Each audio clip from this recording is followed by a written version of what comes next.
Hello, everyone. Welcome to FPL Under the Radar Game Week 3 preview video. I'm your host, FPL Kante. I have with myself my buddy ZD. How are you doing?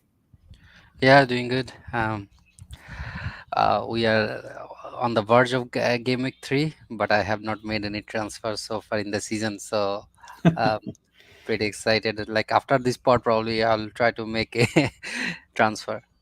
Yeah, first decision of the FPL season, essentially, Yeah, right? yep. So, yeah, exciting times. But yeah, let's get into it. How was your game week in general? Game week 2 and game week 1 and 2 overall? How has it gone so far? It's okay. When the league came out, like Foden is starting, Alvarez is starting. Before that, I was set on 3-5-2 with Mitoma, and then when Foden came out, I had Havertz, and I was very keen to start with three Arsenal player, preferably two Arsenal attacker, one defender. But when league came, I thought, okay, probably I should prefer Foden because Mm-hmm. his explosiveness. I was talking about his explosiveness when he starts before game week, before the season starts. So I picked him up, but I in the meantime, as I wanted three Arsenal asset, I picked Saliba and I sacrificed Mitoma. I kept 1 million in the bank, and then later the leak came out again, like Andy's leak. But it was very short time to react because I already had both of them, Mm-hmm. and I was actually changing my captain as well, Saka, Haaland. Mm-hmm. So for all of these, I could not make the change, Yeah. and I did not have any 6.5 mid, and it was when I started.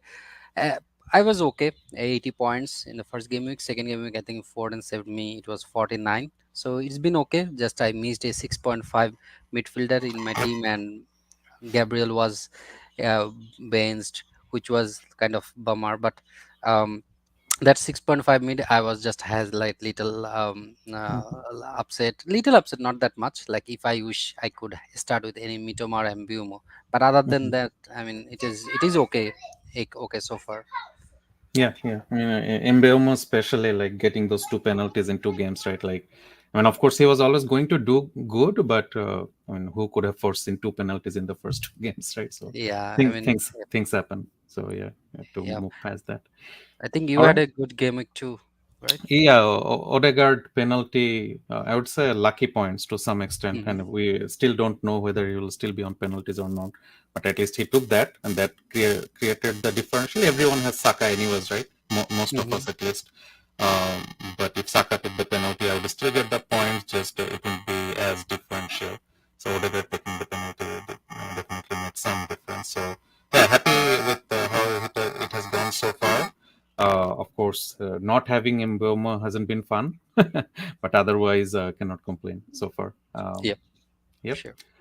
All right, so let's get into it. So first of all, Wrangler is not here with us, but he created a couple of plots for us based on the data from the first two game weeks. The first one is showing the non-penalty XG in game week 1 and game week 2, game week 1 in the x-axis and game week 2 in the y-axis. So basically the top right quadrant is essentially showing teams that have been good in both games attackingly, right? And no wonder that Brighton is up there, as we have seen for the second half of the last season. They are always creating 3-4 XG every game, and it has kind of resumed back from there this season, right? So in both their games, they have created close to 2.5 plus XG. The surprise package has been Wolves, right? And again, I mean, I don't know how much we can read from that, and they might still lose players, namely Nunes and so on. But they have been they have looked a lot better under O'Neill at the start of this season. Both games they have also created close to 2.5 xg. Aston Villa, again another team who really impressed under Emery in the second half of last season. They have also started back from there. In both games, they have created considerably good xg. And the other usual suspects, right? Newcastle, in one of their games, they in the Aston Villa game actually they created 3.5 plus xg. Second game was of course against Man City, not as good. Again, City's second game also was against Newcastle, so they didn't create a whole lot of chances in that game either. It was kind of a cagey game. The Man City did have their chances, but not like the usual Man City that we expect. But yeah, in general, I mean, Man United probably something one team that we can talk about. Uh, they have not scored a whole lot of goals yet, right? I think only one goal in both in two games that they have played. But from a chance creation standpoint, they have created plenty, right? To 1.5 ish in the first game and 2 ish in the second game. So they are there, right? So the goals are coming. They just need a finisher. And there are some rumors that Haaland could be in the team for game 3. Whether he or not he'll start is a different question, but he is at least ready to start. So that's one thing. And then from a standpoint of targeting teams from a defensive perspective, of course, right? Which defenders you want to buy? If you look at the bottom left, essentially Forest, Bournemouth, West Ham, and Sheffield specifically. Sheffield has been very very poor in both of their games. So if you're looking for a defender, teams that play those teams against those teams, Sheffield, Forest, Bournemouth, West Ham, or even Fulham without Mitrovic, those are good teams to target from defensive perspective. Those are the defenders that you want to buy. Arsenal again, kind of unusual. We really didn't expect this, right? But they have not yet looked like a good unit so far this season. Of course, they have new players in Havertz. They were trying to integrate Timber. He got injured.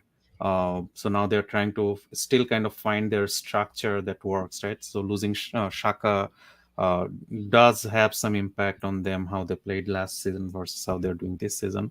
But yeah, in general, Arsenal's performance has been a little bit of suspect. And again, we expect them to improve over the season, but first two game weeks have not been great for Arsenal attackers. Anything that stands out for you from like which teams would like to target from attacking perspective? No, I mean, you summarized it well. Yeah, Brighton had blistering a start, and obviously they had that fixtures as well. Um, and I think that it will continue. But the thing is, obviously, they will not score 4 goals or will not get this many all the time, right? So that's true. Wolves had very good 2 games. I mean, I know for second game they conceded 4 goals, but they are good in counter attack. Very good, although it might impact. And for yeah, I mean, overall, what you said, I agree with you. Manu's form is little concerning, but again, it's only 2 game week data, and they will obviously try to come back, right? And they have been doing that. Like they start sometimes poor, and then they pick it up from there. So I think, yep, I agree. Arsenal is kind of disparity, but again, everyone is trying to get their structure right, right. Just give me a moment. There's some complaint about my audio. Can you hear me okay, JB? No, yeah, I also hear I'm also hearing you like little, A little choppy? Okay. not choppy. It's kind of your um, audio quality is not that good. So uh, I thought it's my end, like internet issue, but I think Okay. Derek is also seeing same thing. Okay. Okay. I was actually connected to VPN for Now it some reason. now it's Is good. it better? Okay. Yeah, it's Okay. better. Okay. I was actually connected to VPN, another so maybe Hmm. that was creating issues. Should Yeah, be better now. Sorry yeah. about that, guys. Okay. So that's that. So let's talk about the defensive side of it a little bit as well. So the Again, same thing came. I think when you move your head, it create. how about now? Better? No,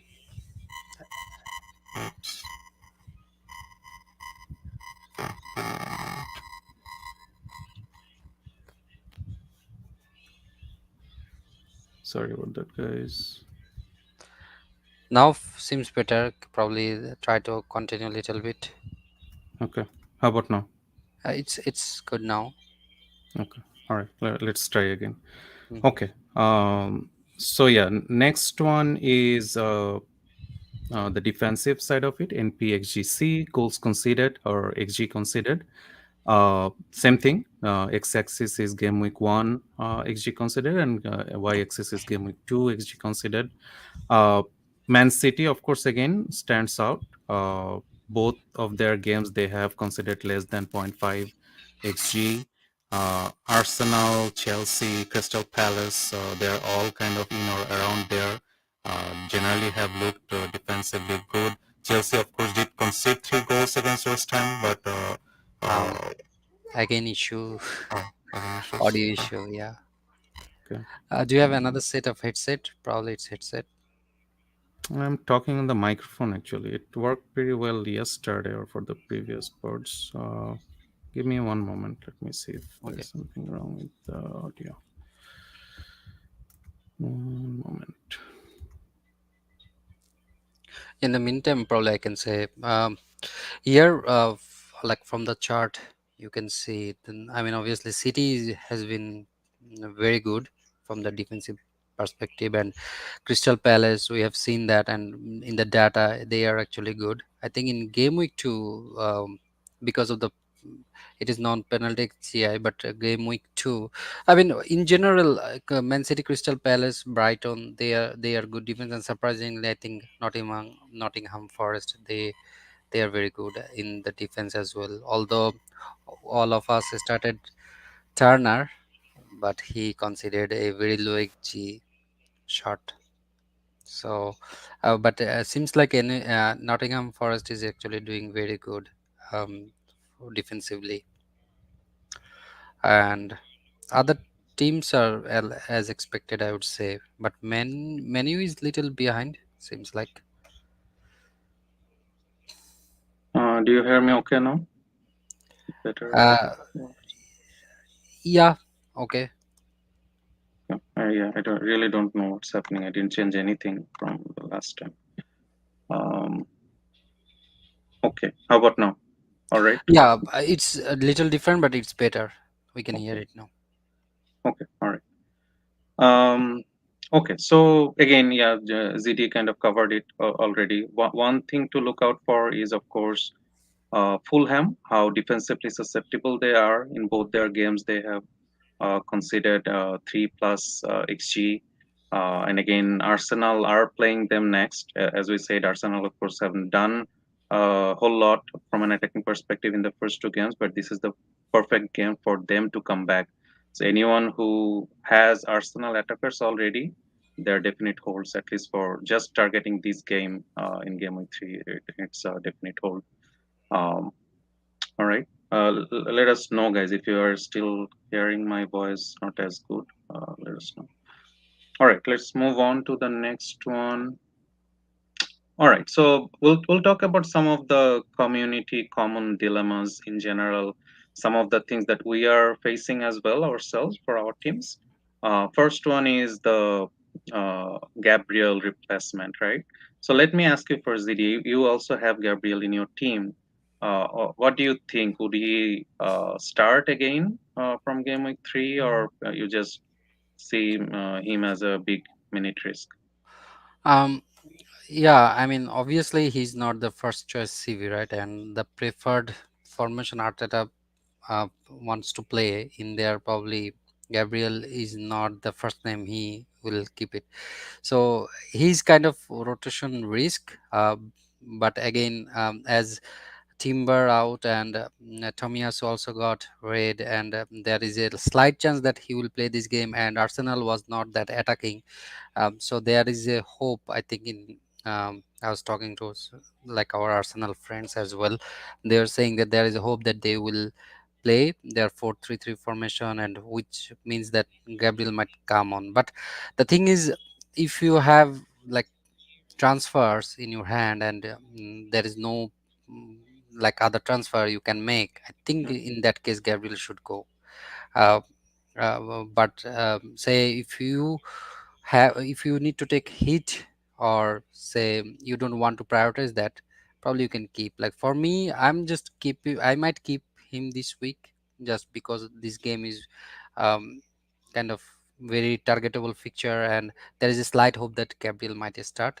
That's the reason. But overall, in general, I would say Gabriel should go actually after these 2 games, because after this game obviously there will be tough fixtures, right? So and there is again headache, he is starting or not. So better probably there is some guaranteed 6 points are sitting in front of us, like Akanji, who is like 5.1, and there is very low rotation risk for Manu, sorry, Man City for, right now. So I think if people want to replace, I mean, if you had to replace, probably there are plenty of better options in front of us right now. But I think yeah, in this scenario he's replaceable, right? What do you think? Yeah, again, as you said, I mean, if you have free transfers in your hand, it's definitely worth transferring him out. Especially, I mean, given their fixture, they're not the worst either, but their home fixtures are not the best. Man United and Tottenham in game week 4 and game week 6. I mean, they can still come out with clean sheets, of course, but they're not the best fixtures for clean sheets. Everton, Bournemouth are generally good fixtures. Even Fulham home is probably a pretty good fixture. So it's tough, but as you said again, given that you don't have any other move to make, if you want to move him out for a city defender or even just downgrade him to a Udogi or even a Gusto, I think it's a worthy move. Let's talk about the options a little bit. I think the city options kind of stand out. You mentioned that as well. Hmm. The fixtures look fantastic, right? Sheffield, Fulham, West Ham, Nottingham Forest, Wolves. I wouldn't be surprised if they get like 5 clean sheets in 5 games, right? They're that good. They Yeah. have looked very solid with the new signings and everything this year as well. They're not necessarily playing all out attack either, right? The looks like a little different structurally. So yeah, I mean defensively more solid, and Pep likes that generally at the beginning of the season. So yeah, I mean I really like the City defenders from a nailedness standpoint. I would say Diaz is probably the most nailed. Akanji, in the absence of Stones, is also pretty nailed. Walker has done pretty well in the first 2 games, but again, there could be Rico Lewis or someone playing in his place potentially. Uh, Gavardiel is another very good pick, but I think he's a little bit of minute risk with AK being there as well. Especially their UCL game is between game week 5 and game week 6, right? So if you want to get a Man City defender in, you'd want to make sure that they have the minutes. They start most of the games at least. So Gavardiel or AK, neither of them are probably options right now. We'll need to look out for later in the season when Gavardiel may become an option too. But yeah, right now I would say Diaz is probably the best replacement. What do you think of Saliba? Do you think he's a good replacement for Gabriel at this point? If someone didn't already have him, He is, but I mean, Arsenal is trying different setup, right? And also, it's kind of tricky, and they will play for result, obviously. But I would say you have better options, like say City defenders, which was. I mean, Akanji is almost similar price of Saliba. Actually, Saliba is now 5.2, Akanji is 5.1, and I think Akanji is X minute is at least hmm, for 4 or 5 games it should be fine. And Diaz is like right, season holder, obviously. If you pick him, it will be season holder until he get injured. But I think for Saliba you can go for it, but the thing is, I feel like it's better is stability with Man City defense. And if you want to chase upside, there are better options like Udugi or even Rico Henry. He's not here, but right. he has fantastic fixture as well. He's super attacking. I think it's better to go there rather than um, uh, Arsenal, Yeah. Saliba. That's my thought. Yeah, I have Rico Henry, and I think Udogi actually rotates pretty well with him. You can there are some fixtures or some game weeks where you can actually play both of them. But yeah, Udogi is another pick at 4.5 million. Of course, he looks pretty nailed at this moment. Reguilon is not supposed to play as much. Is not playing left back anymore, right? So he's more like the left wing attacker. So yeah, Udogi is as nailed as it can get at 4.5 million. So he looked attacking. He could have scored a goal in the last game against Man United too. He looks like a very good option at 4.5 million. And I mean, if you absolutely want to downgrade to like a 4 million, Gusto, at least in the short term, is probably not the worst option. The only caveat with that is then you are kind of locking your third Chelsea spot if you already have a Chilwell, if you want to get a Jackson, and then you're locking down your third spot. So if one of the midfielders kind of come out as a very good option, either Sterling or whoever else, you would be kind of locked out of that move. So I don't necessarily like the Gusto move as much, but I think, as you said, the Man City defenders, preferably Diaz or Akanji or Udogi, or maybe even Rico Henry if you don't already have him. Those four are probably the best choices right now. Mm, so do you see like Gusto starts next 2 or 3 games? I mean, is there any chance he might be dropped? He might, but unlikely. I think he would mostly play. I mean, of course, one of the games he can randomly get benched. Chelsea can change their shape, and Disasi may play the right center back role and something like that, but rather unlikely. I think he would start, and he'd look pretty good against West Ham as well. And again, we lost that game, but in general, I don't think Gusto did much wrong to be dropped. So I think right now it's his place to lose until James is back. There is a likelihood that James could be back by game week 5, though. There is an international break between game week 4 and 5, right? So very likely that James might be okay by game week 5. So Yeah, it's a very short term move, and that's why I don't like it as much. yeah, just 4 million enabler like for next two Yeah. games. Yeah. Do you even need And an enabler, yeah, right? like probably after So much that money. he can sit in your bench. That will not hurt that much. So in that Yeah. sense, if somebody wants to take, he can take. Mhm. Mm. Okay. All right. Let's move to the next topic. Uh, Arsenal attackers. So we already spoke about it a little. They haven't necessarily looked good yet. Martinelli, for example, has looked very, very wide, not even close to the box as much. Did get a kind of luckish assist in game week 1. Saka did score that wonder goal in game week 1. Other than that, he hasn't contributed much yet either. Odegaard, again, only zero point 0.1 non-penalty XG. With Havertz in the team, he is kind of dropping back a little. With Shaka in the team, it was a little different. Right? He was the more advanced eight. Shaka was dropping back. So that dynamics has changed a little bit as well. The only positive for Odegaard right now is that he took the penalty in game week 2, right? But again, even with that, we are not 100% sure whether he will keep taking penalties or not. If Arsenal fans are here, you can let us know what you think about Arsenal penalty taker situation. The one guy that has looked good is Nketiah. He did get plenty of chances in the last game, at least three pretty good chances. He has two returns in two games as well.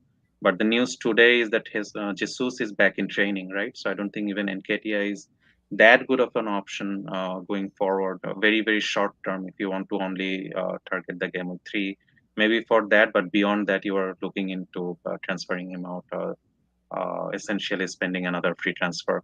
Uh, but yeah, I mean, what do you think in general? I mean, of course, we went with very high expectation in the beginning of the season with the Arsenal attackers, but how do you see them so far? Ye- Yeah, it is kind of disappointing actually. We expected lots of points for them, but I mean, obviously, Palace probably we understand a little bit. Palace away game. It's not that Mhm, easy game actually that they will enjoy the space. But overall, I would say probably hold. Obviously, this game we can assess how they to perform. But for transfer in or sideway moves, I would not do right now. Right, like Saka. Um, I'm thinking probably like if it is a deciding penalty, probably Odegaard will take it. But say if they are ahead of the game 2-0, 3-0, probably Saka. That might be scenario, right? I mean, mhm, it is not clear from Arteta or like from players' communication as well with the press, but uh, probably that's the communication between them. It could be because but again without that Saka is not a bad option as well. So but probably at some point after 2 3 game week there is a point that we might see that uh, so Odegaard is better than Saka at the same price. Probably in that time we need to move. But right now I would say it's pretty old. I was actually looking at Nketiah and wanted to take him, Mm, but obviously when I saw Jesus is back, I mean there is no point of taking him. I mean, um, just for this game week, that does not make sense. yeah, Probably he might will start this game, but there is obviously a huge risk for him because with Jesus, Arsenal play lots better. They're better, good attacking team, and he's better a striker, right? So I mean, mhm, better number nine. So probably, I would say, yeah, hold for now. Just assess probably in game week 4 because in game week 4 we might have 6 assets from United and yeah, um, absolutely. Arsenal, and there will be good opportunity to assessment. Yeah, absolutely. I think Fulham is so targetable. I wouldn't even touch any of the Arsenal attackers this game week. Just be patient with them. This might be the game where they finally come to life. So absolute holds. I wouldn't even think about transferring any of them out. Think Nketiah is a no touch, no go right now, given Jesus is coming back. Any of the other like two of the three that you have, absolute holds. No doubt about that. All right, let's move on to the next one. Similar-ish kind of dilemma, right? Bruno and Rashford, and again, Manu haven't necessarily looked that good in the first two game weeks. So still kind of uh, restructuring a little bit with Mount and so on. Mount is of course injured now, so Ericsson will probably come back to the first 11. That will probably change the dynamics a little bit. They did create chances. It's not that they didn't create chances. Rashford kind of looked a little off pace, and he was also playing through the middle, which is not his preferred position. Hoyland could be okay for game week 3, so that's a positive for Man United. Even Marshall can play that role if he's fit. So yeah, I mean, but definitely ETH will be looking forward to push Rashford to his preferred position on the left wing, and that would enable Manu in general overall to be a better attack. Bruno has been a very frustrating own, right? As the numbers say, he has already accumulated 1.7 XGI without any returns, without any luck. Um, most of it being assist potential, but he also had that good header chance in the last game that he missed. A big chance, right? He should have scored absolutely. But how are you looking at the Manu boys right now? Are they good holds? Sell? What do you think? Um, this is also tough one, but like I have Rashford, but obviously, if Manu scores, they need him to start scoring, right? Without Mm, him, it's tough because Bruno, if you see the heat map, he plays everywhere. So he's as Ericsson is coming back, I think he will lost little bit set piece, right? I mean, he will share with possible. Ericsson. Yeah. So, but I think Bruno is more hall potential. I mean, I see him as he has more potential rather because he has penalty 8.5 and he plays everywhere. He plays like he has the minutes as well. Yeah, he missed the chances, but um, I mean, they should come back pretty soon, right? They are Mm, um, good team, and under Ten Hag, I don't think they will be. They will keep scoring. For me, I mean, this game week also they are hold because under there is because it is Nottingham Forest and against in Old Trafford, but there is we as we saw Nottingham is doing good defensively, um, but that does not mean that. Um, like United cannot win 3-0 or 3-1, right? So there is every possibility that they can do that. So because they've played first game with Arsenal, they were tactically different, and there is a chance that this is the game where Bruno and Rashford will get their opportunity to shine. So I would yeah, hold this game and hold this pair obviously this week, but next week probably one of them needs to go, based on the playing scenario and based on everything. But for yeah, me, I think Bruno is very good actually, to hold. He did not perform, but he will perform, I think, in the long run, and he's captain, he's going to play all the game, all the minutes. mm, So in that scenario, um, I would say like hold, but probably needs to go one of them if they can perform next week, this week. yeah, yeah, absolutely. Holds for me. Save a free transfer if you can. Roll at least one free transfer. so that you can reassess in game week 4, as it is said when Arsenal and Manu play each other. So a lot of us will have like 4, 5, 6 assets from those two teams, right? So you definitely want at least two free transfers for game week 4 so that you can reassess and see who you want to take out, right? So that's a better use of the free transfer. Both Arsenal and Man United have good fixtures this week, so just hold, reassess, and then decide what you want to do for game week 4. That's the better idea. All right, so there's that. Let's talk a little bit about the 6.5 million midfielders. As you said in the beginning of the pod today, ZD, that you didn't start with any of the 6.5 millions, and all of them have, I mean, not all of them have returned, but all of them have looked good at least, right? Mbeumo and Mitoma has three returns, six returns between them in the first two game weeks. Eze hasn't returned yet, but he in general has looked Eze good. could have owned penalty and Oh yeah, scored. Yeah. yeah, he could have had a penalty. He could have scored goals. He could have a couple of assists that Hmm. Watkins missed, and so on. So yeah, and Diaby also scored a goal in the first game, and in general looks. Sorry, what was the name? Watkins, Edward, not Watkins. Diaby could have also hauled in the second game too. He had Hmm. almost scored a wonder goal, right? But in general, he looks very attacking. And if anything, Watkins is kind of playing off of Diaby a little bit, right? He's almost playing like the second attacker alongside Yeah. Watkins. So that's a very promising situation as well. And Villa in general is a good team under Emery. So again, I mean, any of these four that you have, most of them had pretty good fixtures this game week as well. Mbeumo plays Palace home. Probably not the best matchup. Again, as you said, Palace is a pretty good defense. Mitoma plays West Ham home.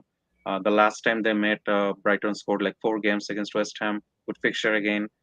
Eze plays against Brentford, and Diaby plays Burnley away. So, in general, I would say they are good holds. And again, Palace's fixtures, of course, we are not showing the long-term fixtures. They are pretty good post game week 4, 5, 6. They're pretty good for a very, very long time. Diaby's fixtures are also very good for a very, very long term. Mitoma's fixtures turn a little bleak after game week 5 or 6. I think game week 5 is when they play Bournemouth, or 6. Game week 6 is when they play Six. Bournemouth. But either side of that, their fixtures are not the best. So, what do you think in general of the 6.5 midfielders? Who do you think is a buy right now, or hold at least at this point of time? I mean, at this point, obviously, all of them are hold because Mbeumo, Mitoma, Diaby, they are electrifying. Diaby, I saw his first game actually, and uh, he's so good. I mean, Watkins, like Watkins can feed him all the time because I mean I like him at Mm-hmm. 6.5. He's very good option. Eze, I saw. I mean, honors are been unlucky, but obviously, if Palace scores, he will be there. So he's the like one of the best talisman in the game. So is a probably I would not transfer in right now, but I think Palace fixture turned more better after this game week 6. Probably I would take him that time because he might score here as well. But again, Mm-hmm. these fixtures are not good. Brentford is pretty good, and also you don't know they that fixture is targetable. I think a little bit if Nunes goes, and Villa away game it is going to be little tough. So overall, probably I would wait right now to bring in Eze, but if he's here, he's in your team, he can stay. And Mitoma, it's very tough actually for the owner to choose because um he's Brighton is very good in attack, so I think Mitoma will take along, and he is looking very good as well, right? So Mm-hmm. that's a tricky decision basically to take the honors Yeah.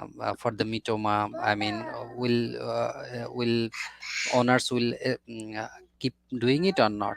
And for Mbumo, I think he should be in the team because I am actually worried about him as well. But or it means I need to transfer in one um, midfielder this week. So most people might say, or data will say probably Foden, but I have him. So Bruno or Arsenal attacker, I don't want to take them now because I think they should be assessed. So in that case, I will take Mbumo. Although he has Palace in the home, they can easily score one goal, and Mbumo Yeah, can be involved. Yeah, involved. So Mbumo is I think his run will be good. So that's why he has the form. The team has the good form. So that's why probably Mbumo is in my radar, like to take him.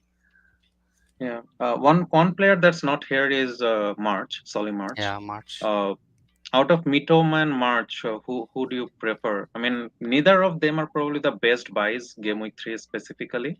But if you had to pick one, who would you pick out of March and Mitoma? Uh, Again, difficult, but seems like March is more goes for goal, right? I mean, Mhm. he usually stay in the other side of the cross. So I think out like if obviously we are playing FPL, so in that case, March seems like he's a better asset in FPL perspective because Mitoma is a wonderful footballer and he draws the defenders as well, right? So he will score points as well. But seems like March has little bit age than Mitoma, as he's like in the end of the attack, like some most of the time. So March is good one, but again the problem is with these fixtures. I know they will score, but not sure like if it is the entry point. Yep. You Yeah, I carry. think I would agree with that. March being the more of the goal scorer with respect to Mitoma. But if you had to pick a midfielder, I wouldn't think that I would go for either of the Brighton midfielders this week. It's not necessarily the greatest entry point. As good as Brighton are, I think if you have missed out on the points, just wait and see if you want to go for one of them later. Uh, but yeah, Yeah, I think Mbeumo in general is the better pick out of all these 6.5 million. yeah. I Their think fixture run is fantastic yeah, for I think there will be obviously their price is so good. You will have option to take them Mitoma March, but probably Mhm, you can wait little bit right now because the features are in general harder mhm. and Boomo is doing good, Diab is coming good. Also, we have lots of striker options, so I think Yep. it is wait little bit. All right. Okay. Let's move on to the next one. Forwards. And again, this is a little bit of dilemma for a lot of people this week. A lot of people have Watkins. Some of them have Pedro, Joe Pedro. People were thinking about kicking Pedro out because he didn't start in game week 2. But now that Enciso is injured, he could become more nailed, right? But I mean, it's not necessary, of course. Lalana could play that number 10 role. Enciso being out doesn't mean that Pedro will play like every game, every 90 minutes, but at least he has better X minutes now, so probably hold right now. A lot of people are thinking about Jackson because of his fantastic fixtures. Even though he hasn't done anything in the first two games, his underlyings look good, but he hasn't given any returns yet. Alvarez, we already spoke about it a little bit. Again, with all the Man City injuries, Alvarez's minute right now, right at this point, at least in the short term, look pretty good. Once they buy more players, once they buy Doku, or potentially they're talking about Nunes and Eze as well, uh, his minutes may not be as good, but at least right now, given right at this moment, with KDB out, Alvarez probably will start more likely than not. And another guy alongside Mbemo who has been very impressive for Brentford is Wisa.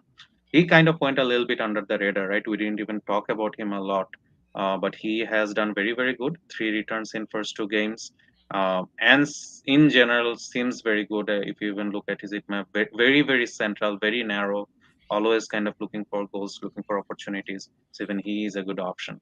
So my first question to you, ZD, would be: if you had Watkins, would you look to move him out this week or hold? What's your plan? What would um be your plan if you had I him? mean, I had Watkins in my first draft as well. I mean, if I had taken, I don't think I had taken him for the first game against Newcastle, right? I have taken him for these runs. I know Great. Jackson has good. Probably we are talking about Jackson as a replacement, but Jackson has a good fixture. But Watkins also has a good fixture. I don't see any point of selling Watkins because I know he's now. 8 million, like, because Jackson is 7 million. But I mean, what you will do with that other 1 million, right? Right. I mean, we have plenty of money. I think Watkins is fine to be there. I don't think there is any sign, um, like, we need to get rid of Watkins, like the owners, because they scored 4 goals in the second game. Watkins gave an assist, I know, but there could be another game where they could score four and Watkins score all the four, right? Mhm. So he saw that much danger. So I don't. Villa is playing excellent football, so there is no point of getting rid of Watkins to get Yeah. Jackson. I mean, it's not like Watkins will not return, only Jackson will return. Other players will return as well. Like, you are not Absolutely. missing out anything.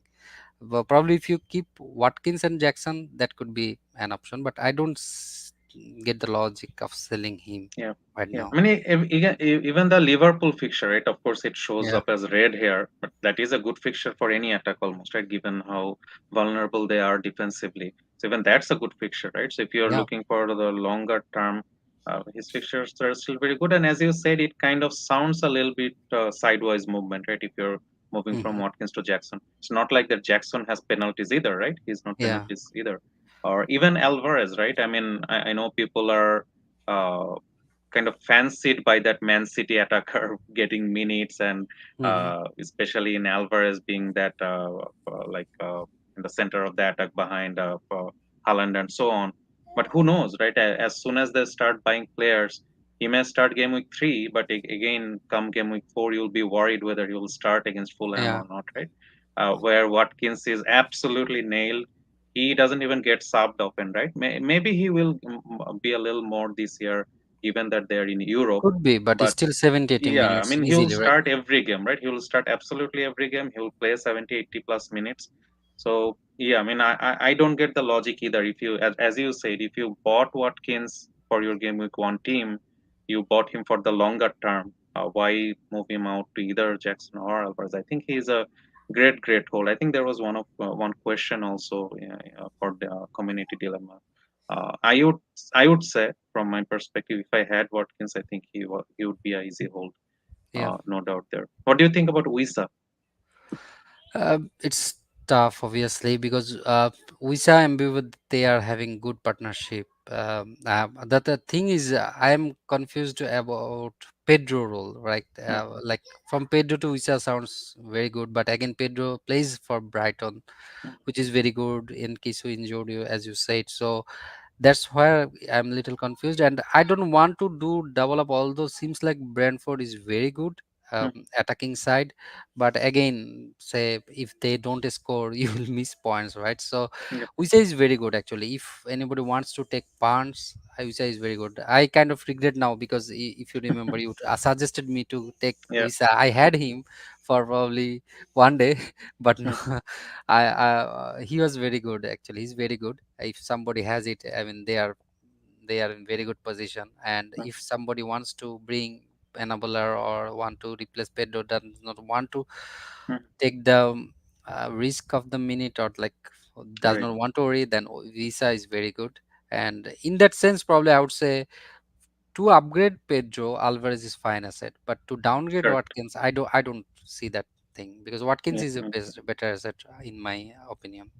Yeah, absolutely. I 100% agree with that. If you are looking to upgrade Pedro, both Alvarez, even Wisa, or even Jackson, they are Yeah, all fine moves.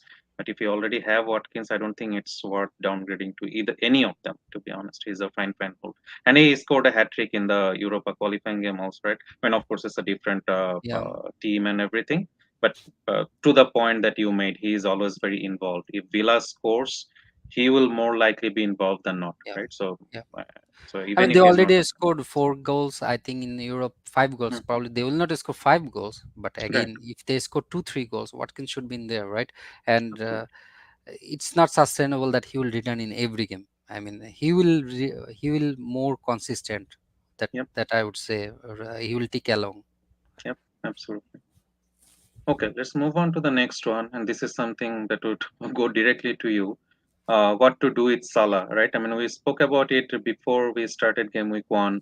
A lot of people came with the idea that, of course, captaincy for game week 2 was a big thing, right? To have Salah in the team. But what do you do with him now? There are of course some rumors about him going to Saudi as well. But where are you now at this point of time? Do you hold Salah? Do you sell him for an enabler or a cheaper midfielder? Where are you right now? Um, uh, yeah, I mean, basically, I took Salah for the game week 2, although he gave 5 points only, which is good, better than Haaland probably. But the thing is, it did not work out actually. But the way actually Liverpool is centralized or playing, I see probably it's better to probably sell him, because otherwise it's very tough to get fund to upgrade in any other place. So if you are having those problems, probably he sell for now.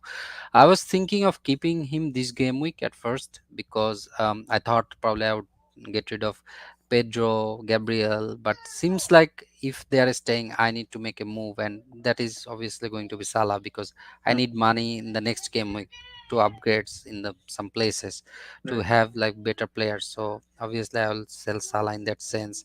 um, as we spoke last time, that if Salah might get points, but the thing is, like say Pedro, he might start this game week, he might bench in next game week, Hmm, or other your seventh attacker, right, or fourth defender, they, if they are not performing, so you cannot just carry Salah. I think yep. rather you can have Diaz or Jota. That they are, they looks better, they are giving points, and experience wise I think Diaz is very much secured Hmm, probably. So Jota is not bad as well, because as Gakpo is playing in number 8, right. so seems like these two will be starting. So at least Diaz is, because I seems like nailed on, and he's actually scored 2 goals and both of them good. It will not continue same way, but obviously Diaz, but the thing is Diaz is very good. If Liverpool Yeah. score, seems like he's a good replacement in 7.7 million. Hmm, So Salah for now I think it's sell, but say if you can manage your team with keeping Salah, you can hmm, keep, but the problem is you cannot. I think yeah. so. So in that case, he's a sell. um, uh, Yeah. because also the rumor is there, so Hmm, I'm not paying attention that much in rumor until yeah. it's happening. Hmm, But the thing is, I think for your squad flexibility, probably you need to move on, because we are not going to captain him anytime soon, and Newcastle is yeah. very tough game as well. Yeah, it is just not worth the money anymore, right? 12 plus million is too much. And as you said, if you really want to get a Liverpool attacker, there are better priced attackers there as well. If you want to cover the Liverpool attacker, they will score goals. Even Salah will tick along, right? If he Salah stays, will take along, yeah. he will score 200 plus points again, right? No doubt. But is he worth the value for those points? It's just kind of as you said, like the other enablers are all there, but they are low price because of a reason, right? Either they are minute risk or something else. So I mean, it's not just sustainable for a very long term to hold Yeah. Salah. Yeah, I mean, post game week 8, 9, when their fixtures turn better, a lot of us will be wildcarding by then now as well. So that maybe then we can reassess and see how Salah is doing, and then make a decision. But until then, I think he is a sell if you don't have other issues, right? But so I Yeah. mean, of course, a lot of people have other issues in their team. Some people have Gabriel, some people still have like stones, gems, etc., etc., like injury problems, long-term injury problems, and so on. So you may want to deal with them first, of course, before you Yeah. sell Salah. But if there are not many other issues, I think Salah is a pretty easy Yeah, sell. like if you have a stones, probably that's the issue you need to address at first. Salah can be there, because probably Yep. you might see him scoring against Newcastle. Obviously, it's not like Newcastle is immune as well, so non-immune as well. So I Mm, mean, I think it's kind of team dependent, but it's kind of sale.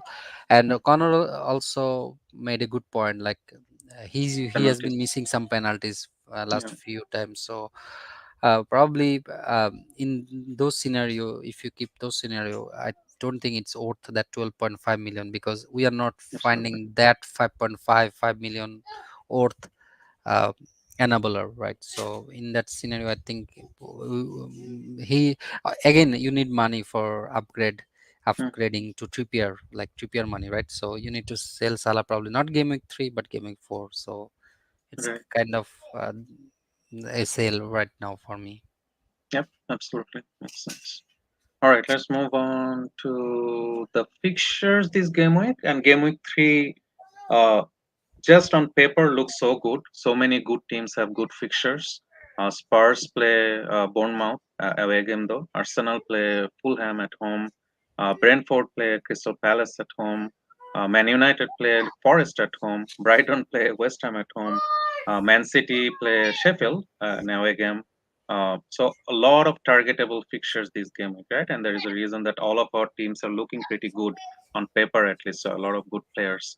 Anything that stands out, like which fixture is like just for game week 3 in perspective? What's the most targetable fixture for you?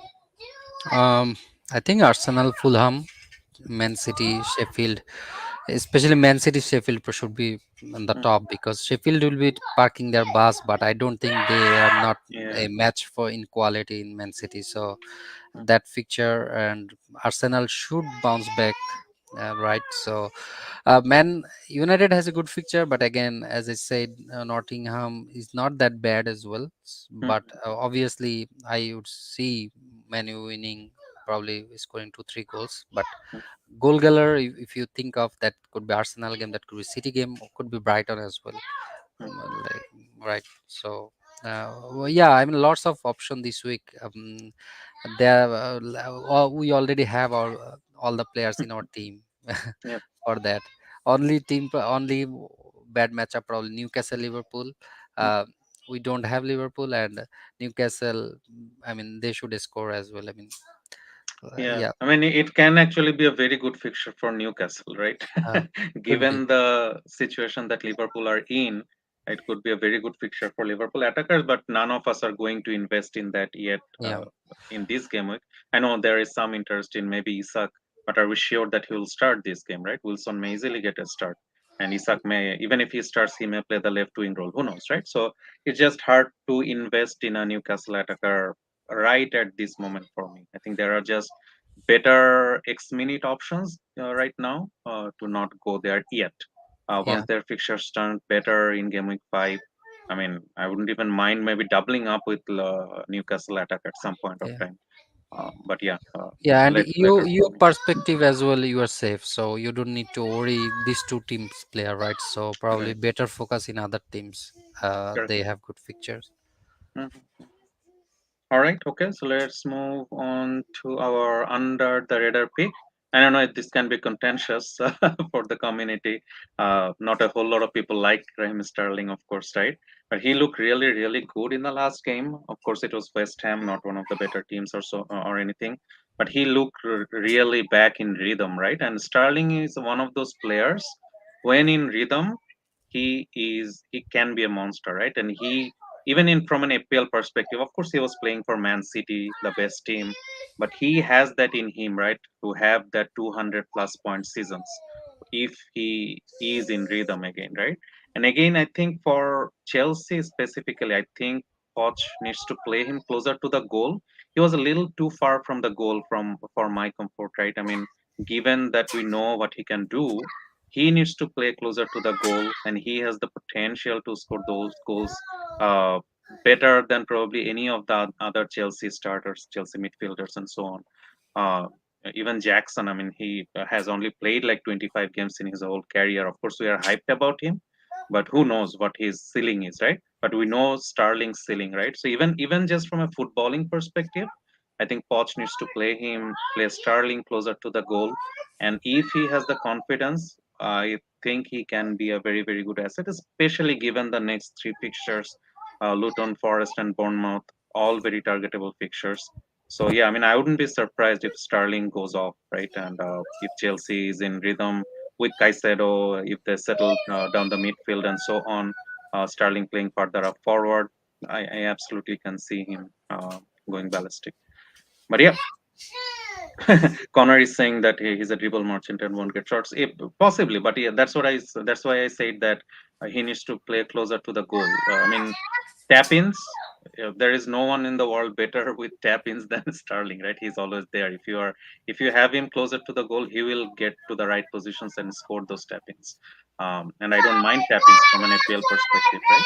But again, I mean, given that we have so many other good options for midfield, probably not a buy straight away. But yeah, again, if you want to take a punt, why not? It's a adventurous pick. Any comments on Sterling? Yeah.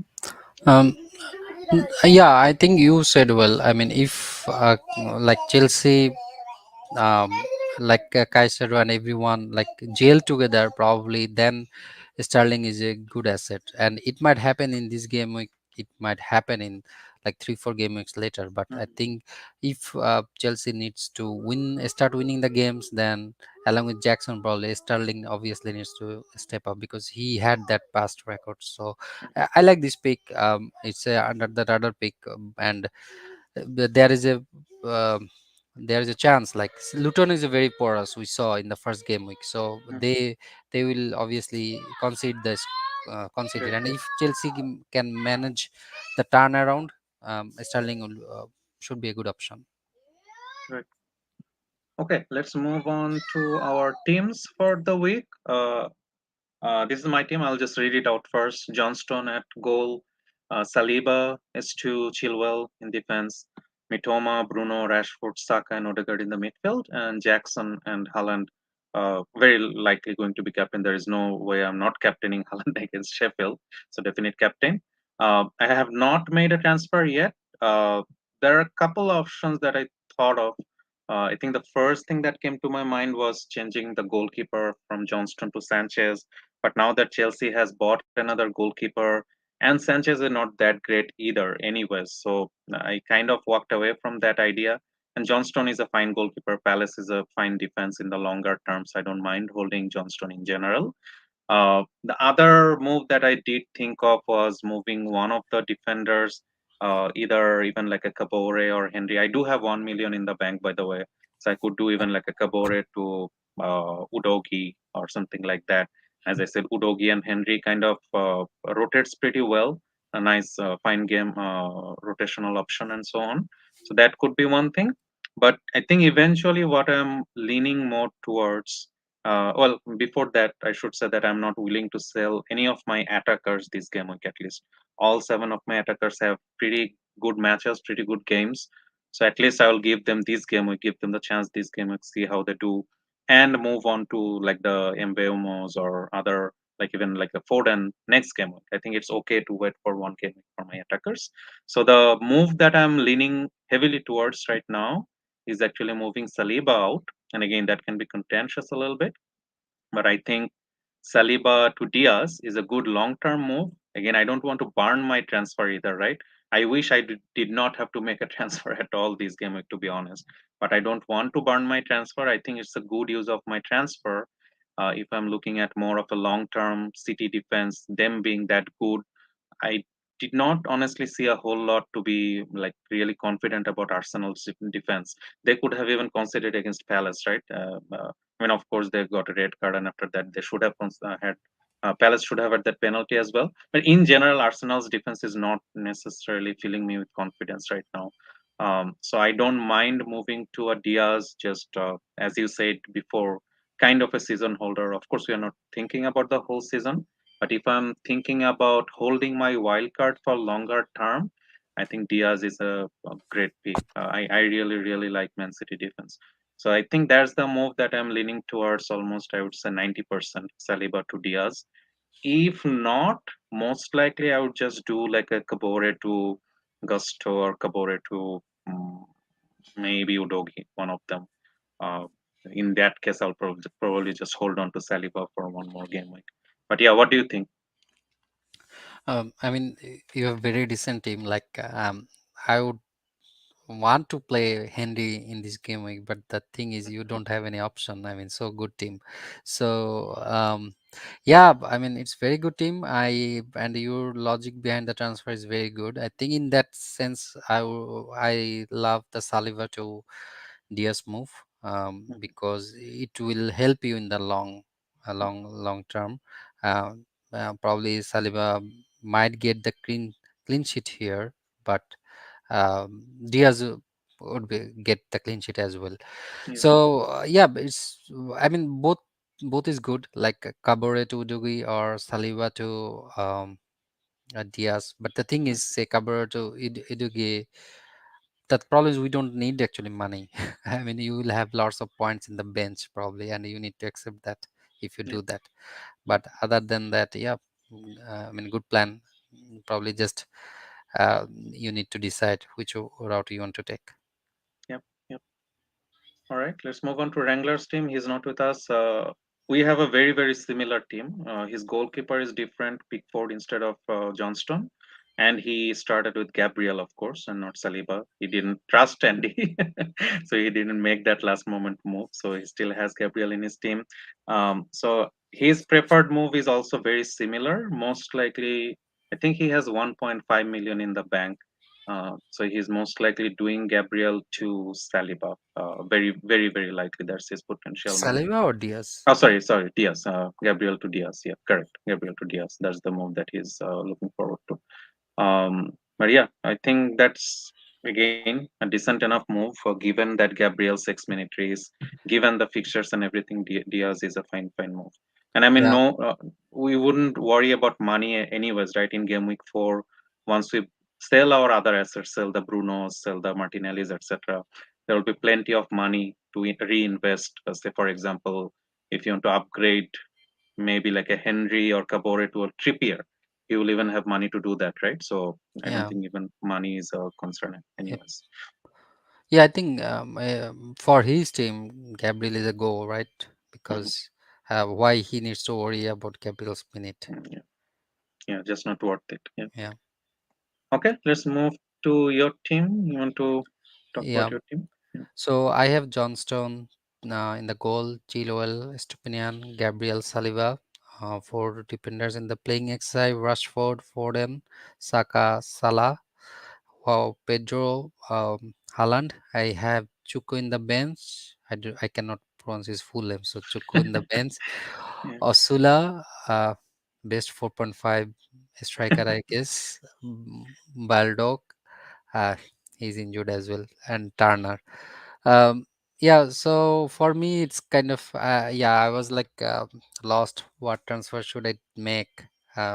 Because Gabriel, obviously, that's a worry. Wow, Pedro, but I think I will keep Pedro this game week. Um, because I think he's most likely a start, and I want a Brighton attacker. So Pedro is a good hold for me, I think, in this game week. Kind of dilemma, like I had two transfer in mind at first, Gabriel to I think Diaz and Pedro to Nketa, but Mhm. I don't need Nketa anymore. I can do get Gabriel. I have 1 million in the bank, so I can do probably. So as I'm not selling out Pedro now, the thing is, do I need to move Gabriel to a city defense? And probably I will go with Diaz as well. I mean Diaz or Akanji, but probably Diaz because there is no point of Mhm. have holding the money. Yep. Uh, but again, as I was talking at first, feels like should I do that or just do Salah to Mbumo 1 week ahead of Mm. transfer, because I will take Mbumo in game week 4 anyway, but probably just take him and play Gabriel this week and carry one transfer, then change uh, Chuku and Gabriel probably next game week. That was another thought, like getting one Liverpool attacker in place of Chuku and Gabriel to probably City defense. That Mm. was another thought. So yeah, I'm like kind of confused in these two move. Probably I will just make one transfer this week. I'm not going for Jackson because the problem is if I take Jackson in place of Osula, then I need to bench one of the attacker, which I don't like that much right now. Like I don't know, probably like say next game week I don't need Pedro Yep. probably. So that's a confusion. Yeah. So yeah, I mean, what do you recommend? Like doing Salah to Mbumo or Gabriel to Diaz probably this week? Yeah, I mean, Salah to Mbeumo sounds fun for the longer term as well as we spoke about before. Mm-hmm. You are probably going to want him anyways in game week 4 when they play Mm-hmm. Bournemouth and so on, right? So Why not make that move this game week? And I don't think you would want to hold Salah for very long, anyways, right? Even if he No. says scores a goal against Newcastle, right? So, yeah, I mean, if you really want to make that move, better do it this game week. Um, and Or yeah, I another mean, option could be Gabriel to Diaz this week and hmm, Salah to say Liverpool mid and hmm. Osula to say Wiza. Mm, yeah, Next week, those two. Okay. next week those two. That could be an option as well. So Hmm, Pedro yeah, will be in the bench potentially. for longer term. Yeah, but yeah, I think I mean at some point you would probably want Mbeumo no matter what. Yeah, Mbeumo If is you back are again. buying a Brentford attacker, you'd probably always prefer Mbeumo over Wissa in the longer term. So yeah, I mean who knows if Brentford ends up buying a forward. Mbeumo would be there no matter what. Yeah, He is a constant starter. yeah, Wissa may or may not be. So yeah, I mean yeah, yep, I would prefer the Mbeumo move Mbeumo. given your team this week. If you really want to use your second transfer, then move Gabriel out. But again, I mean, he may end up start this Yeah, game with both Timber and Tomiyasu out. I'll He just may take a very chance well. with Gabriel probably this week. I mean, Yeah, I already burned, right? So I'm yeah, just thinking probably just roll the dice in the third game week, and yeah. I I think will it's take him okay. anyway. Yeah, it's a okay chance to take. Just as we said before, because of the game week 4 fixtures, how they are, it's probably will be very valuable to have two free transfers for game Yeah. week 4, rather than make a move this game week. Yeah, I agree. Yep. Okay. Yep. Any last moment comments before we finish? Uh, no, I think Haaland let's. captain, 100%. Yeah, Halat captain. I mean, there is no Yeah. arguing. He should be mad like he could not score in the second game. So, I mean, there is no point of going against Hmm. crowd in this week. I mean, absolutely, Haaland is probably triple captain option for many people as well. Yeah. Yeah. Yeah, I think yeah, this could go very, very wrong for Sheffield very fast. So yeah, I'm not taking any chance at all. Of course, Arsenal Manu's fixtures look good, but why take a chance when Haaland is playing Sheffield? Mm. All right. Okay. Thank you, ZD, for being here today, and sorry everyone for my sound issues. We'll take care of it next time. Thanks everyone who were here. Connor, you were here with us all through. Thanks for being here. Thank you everyone. We'll see you all next week. Thank you, ZD. Best of luck with Game of 3. Thank you, Thank you. everyone. Best of luck for the game week 3. All right. Thank you everyone. Bye bye. Bye.